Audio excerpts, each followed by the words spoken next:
کہ فلاں کی بیٹی فلاں کے ساتھ بھاگ گئی، بعد میں پکڑا گیا مورل و پردھان کے بارے میں کہ بھائی اب اس کو کیا سزا دیا جائے۔ آپ جانتے ہیں جو بھاگ جاتے ہیں لڑکے اور لڑکی دونوں کی لوگ شادی کروا دیتے ہیں۔ ماشاءاللہ ہمارے شیخ موجود ہے، اتفاق ہے اس بات پر علماء کرام کا کہ جو لڑکے لڑکی بھاگ جاتے ہیں، گناہ کر کے آتے ہیں، زنا کر کے آتے ہیں، درست رائے کے مطابق یہ کہ ان کی شادی نہ کی جائے، آپس میں منع ہے۔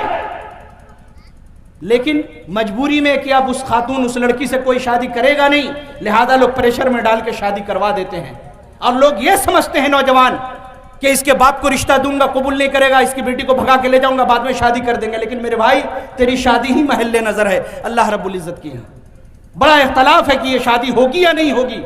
ایسے لفڑوں میں پڑنے کی کیا ضرورت؟ اگر ہم اپنی بچیوں کو، بہنوں کو، بیٹیوں کو اگر برقعے اور نقاب کے اندر رکھیں، پردہ کروائیں، اور بولنا پڑتا ہے، بڑی افسوس کا مقام ہے۔ آپ چلے جائیں، میں بنارس کی سرزمین سے آیا ہوں، بنارس میں گھوم لے، ہمارے صدر صاحب بھی بنارسی کے فارغین میں سے ہیں، دیکھ لیں آج بھی جا کر کے آپ کو کسی گلی چوک چوراہے اور نکر پہ شاید ہی کوئی مسلمان بے پردہ نظر آئے گی۔ مئو چلے جائے، بنارس چلے جائے، دلی میں بھی اچھے خاصے لوگ بہت سارے علاقوں میں آپ کو نظر آئیں گے۔ لیکن ہم جو اپنے آپ کو اہل حدیث کتاب و سنت کا ماننے والا کہتے ہیں، شیر شاہ آبادی جن کی اکثریت توحید کو ماننے والی ہے، ہماری صورتحال یہ ہے کہ جلسہ گاہوں کے اندر میں کہیں کہیں ایسا ہوا کہ بیچ میں کوئی پردہ بھی نہیں ہے۔ بنگال کے علاقے میں مالدہ وغیرہ میں دیکھنے کو ملا، ایک طرف مرد بیٹھے، بیچ میں تھوڑا سا اتنا اونچا سا ایک آڑ بنا کر کے بغل میں عورتوں کو بٹھایا ہوا ہے۔ مقرر صاحب اسٹیج پر بیٹھے ہیں اور وہ مردوں کو بھی دیکھ رہے ہیں، عورتوں کو بھی دیکھ رہے ہیں۔ نعوذ باللہ من ذالک، یہ دین کی تبلیغ ہے یا دین کا آپ کواڑا پیٹ رہے ہیں؟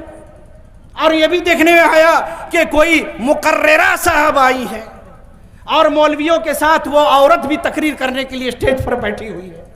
لیجئے جناب، جلسہ کمیٹی والے مبارکباد ایسے لوگوں کو بلا لیتے ہیں، بغل میں مولانا صاحب فضیلت الشیخ صدر محترم سلفی اور عالم مکی مدنی صاحب بھی ہو، حالانکہ یہ لوگ بچتے ہیں اس سے، اور بغل میں وہ محترمہ بھی بیٹھ کے تقریر کر رہی ہیں۔ اب یہی بات رہ گئی ہے کیا؟ ہم اہل حدیثوں کا یہی دین رہ گیا ہے؟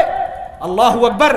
آپ یہ جان لے وقت تو ہو رہا ہے، لیکن آپ لوگ میں سے اکثریت جا چکی ہے، لیکن جو لوگ بیٹھے ہیں تو صدر صاحب 10-15 منٹ اور اپنی تقریر کو چلاتے ہیں کہ ہماری یہ جو صورتحال ہے کہ ہم کس قدر بے حیائی اور برائی میں پڑے ہوئے، میرے بھائی شریعت کے اندر اس کی ذرہ برابر کوئی گنجائش نہیں۔ اور ہم جو کہہ رہے تھے کہ ہمارے شیر شاہ آبادیوں کے اندر تو پردہ نام کی شاید کوئی چیز ہی نہیں ہے۔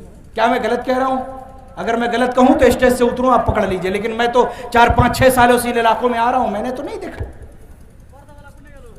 پردے کا کوئی تصور ہی نہیں ہے۔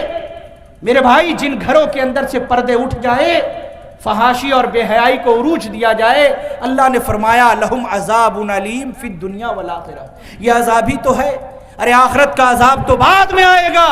آج ہماری شہریت کے لالے پڑ رہے ہیں، ثابت کرو، برقع نہیں پہنو، داڑھی کیوں رکھا، یونیورسٹی ہے کوئی دھرمشالہ تھوڑا ہی ہے، آپ کو جو دل میں آئے آپ کیجئے۔ یونیورسٹی میں ہر سال یونیورسٹی کے اندر سارا پوجا کیجئے، پنڈال لگائیے اور ساری چیزیں کیجئے، کون روکنے جا رہا ہے آپ کو؟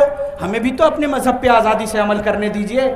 لیکن یہ جو چیزیں ہیں میرے بھائی، لوگ بیٹھ کر کے سوشل میڈیا پہ دوسروں کو الزام دے رہے ہیں، اس کو گالی دے رہے ہیں، اس کو گالی دے رہے ہیں، کوئی فائدہ نہیں۔ یہ ہماری بے عملی ہے، ہماری کوتاہی ہے کہ ہم ان چیزوں پہ توجہ نہیں دیے، اور آج اپنی اس کمی و کوتاہی کی بنا پہ غیروں کو ہم نے موقع دیا ہے کہ وہ ہمارے اوپر انگلیاں اٹھائیں۔